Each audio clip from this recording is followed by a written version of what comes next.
This is a new departure for me in my post-restoration overhaul demos of flutes that I've worked on. I'm making use of Shane O'Dwyer's excellent Android app TTtuner, which I highly recommend. It's an Android version of RTTA, real-time tuning analysis, which you can read about on Terry McGee's website. If you just Google Terry McGee and RTTA, it'll take you to it and give you links. There are desktop and Apple compatible iPhone usable versions of it as well, done by different software developers. Anyway, I've done recorded two samples, and this demo is going to play them back and look at the real-time analysis graph of the pitches that the flute's produced. And then after each one, I also have a look at the breakdown tables that give the number of samples of each note pitch and their deviation from the set temperament, in this case A440 equal temperament, sort of standard modern intonation. So it's going to compare the flute to that, and you can see the average deviation in the samples from the target pitch for each note. So it's a very useful tool. I've just run the two samples at full speed in the real-time graphs, but the app lets you slow them down as well. I couldn't video that, but if you want to look at it more carefully, that's something you can do if you have the app. So I do highly recommend that. You can get it on Play Store or wherever. But this isn't meant to be an advertisement, it's meant to be about the flute. So here goes with the two samples. The first one is just a full chromatic scale through the whole range of the instrument, all the way up and then all the way back down. And the second one is more just playing around. I play a little tune and then I do some sort of random exploring around note sequences. When you play for real rather than playing scales, you modify your intonation differently. So it's one of the virtues of RTTA is that it lets you actually just play a tune for real, and then you can analyze it and see how the instrument is really behaving, as opposed to watching yourself on a tuner when inevitably you tune yourself to the tuner. So here goes.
So, following on from the real-time tuning analysis playback graph of the pitches of the notes that you've just watched, this is the alternative display that the app provides, a statistical breakdown of the notes sampled, the number of samples for each one, and the average sense error of them from the target pitch, in this case A440 in equal temperament. So first I should say the instrument was tuned initially to G, and when recording I checked my G against the tuner display at the start of the recording, but I then closed my eyes. I didn't watch the tuner whilst I was playing in order not to moderate the my embouchure and pitches to the tuner. Of course, there's bound to be some ear adjustment, although I tried to play fairly straight.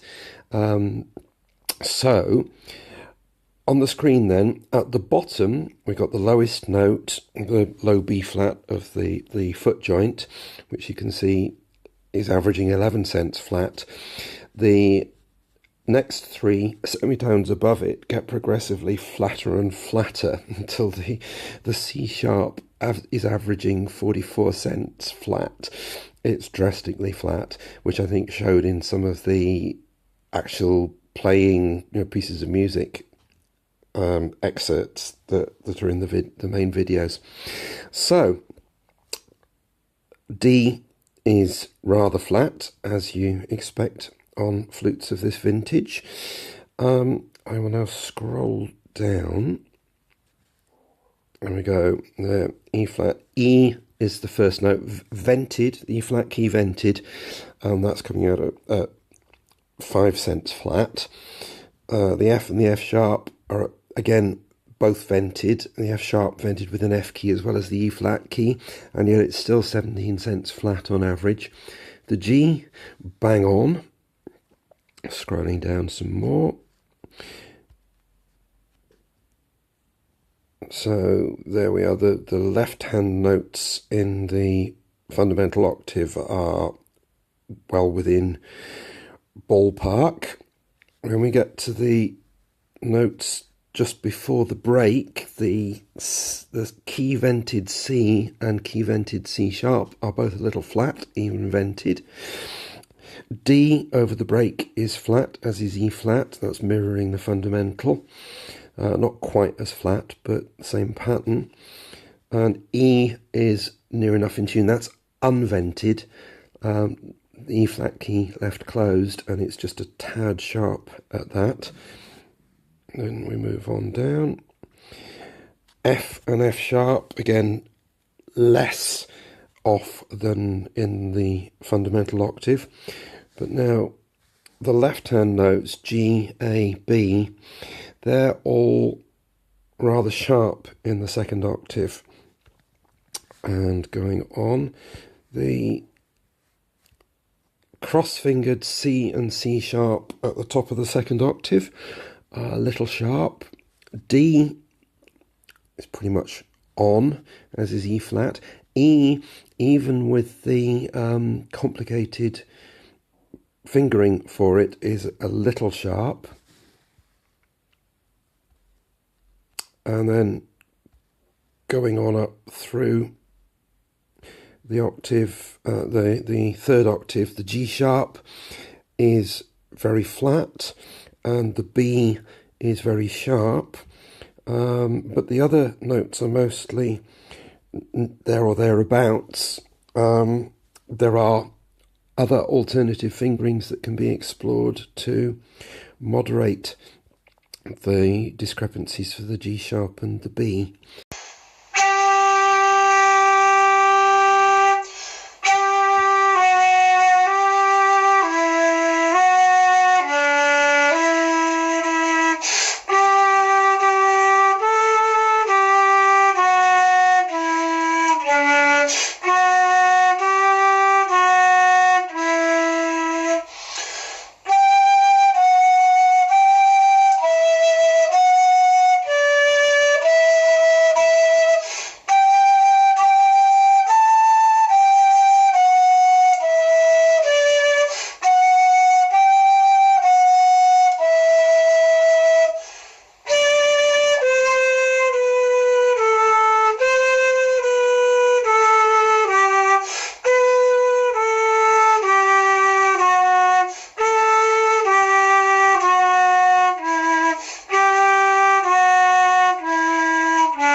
Again, following on from the real-time analysis flow graph, here's the statistical breakdown of the second demo I did on TTtuner, the one playing around a bit.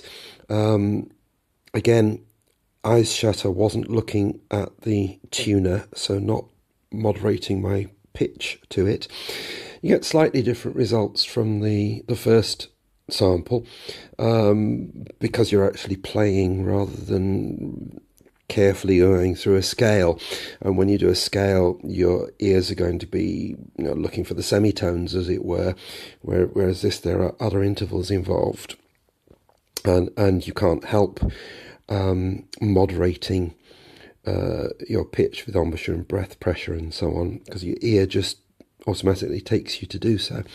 Anyway, again, starting at the bottom with the B flat, you can see that those footnotes, I've managed to lip them up. They're not quite as drastically flat as they were in the scale samples. The D is still very flat though. Again, the vented E is fair. The F sharp is flat despite being doubly vented. G and A and B are pretty good. Slightly flat around the break. F and F sharp in the second octave, quite good. Vented again. The E was unvented, and this time it's come up a little flat.